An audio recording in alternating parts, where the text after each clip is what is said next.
বন্ধুরা, আমার বাড়ি নির্মাণের সময় আমার ভাগ্নি জামাই তারও রাজমিস্ত্রি ছিল এবং নিজেই ইঞ্জিনিয়ার ছিল।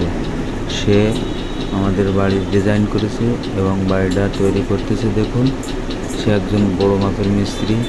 তার বাড়ির চালনা পৌরসভার ভিতরে। যদি কারো বাড়ি তৈরি করতে হয় তাইলে আমার ভাগ্নি জামাই তারকের সাথে যোগাযোগ করবেন। সে আপনাদের বাড়ি তৈরি করে দেবে আপনাদের মনের মতো।